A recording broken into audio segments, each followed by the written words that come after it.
आपके सामने बहुत ही सुंदर विषय लेकर आए हैं यमुना जी का प्राकट्य के बारे में। श्री यमुना जी का गोलोक से प्रस्थान। गोलोक धाम में श्री कृष्ण की आज्ञा से श्री यमुना जी धरती पर अवतरित होती हैं। जब वे श्री कृष्ण की परिक्रमा करके जाने को तैयार होती हैं, तब गंगा और विरजा नदियां यमुना जी में लीन हो जाती हैं। इसीलिए यमुना जी को परिपूर्णतम श्री कृष्ण की पटरानी माना जाता है। स्पर्श, दिव्य यात्रा और ब्रह्मांड स्पर्श। यमुना जी ब्रह्मद्रव को स्पर्श करती हुई श्री वामन भगवान के चरणों से निकली गंगा के साथ ब्रह्मलोक तक जाती है। वहां से वे अनेक लोकों और पर्वतों को पार करती हुई धरती पर आती हैं।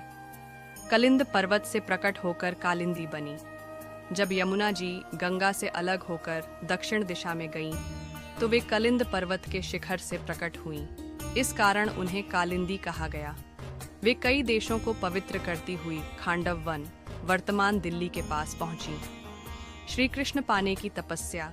यमुना जी ने श्री कृष्ण को पति रूप में प्राप्त करने के लिए खांडव वन में दिव्य रूप धारण करके तपस्या की। सूर्यदेव ने उनके लिए जल के भीतर एक दिव्य महल बनाया। ब्रज में प्रवेश और रास लीला में सम्मिलित होना। यमुना जी वेग से चलकर मथुरा, वृंदावन और गोकुल पहुंची। वहां उन्होंने गोपियों का एक समूह बनाकर श्री कृष्ण के रास लीला में विशाखा सखी के रूप में भाग लिया।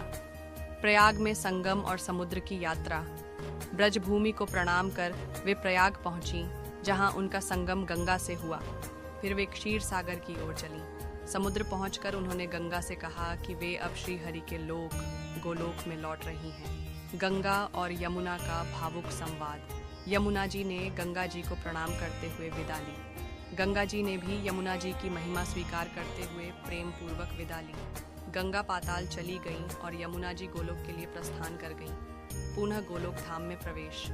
यमुना जी सातों द्वीप, समुद्र और लोकों को पार करती हुई स्वर्ग ब्रह्मलोक होते हुए श्री कृष्ण के धाम गोलोक लौट जाती है। देवता उनके ऊपर पुष्प वर्षा करते हैं। महत्व। जो भी भक्त इस कथा को श्रद्धा से सुनता या पढ़ता है, वह श्री कृष्ण की कृपा से गोलोक धाम प्राप्त करता है। यह कथा जीवन को पवित्र, मंगलमय और भगवत प्रेम से भरने वाली है।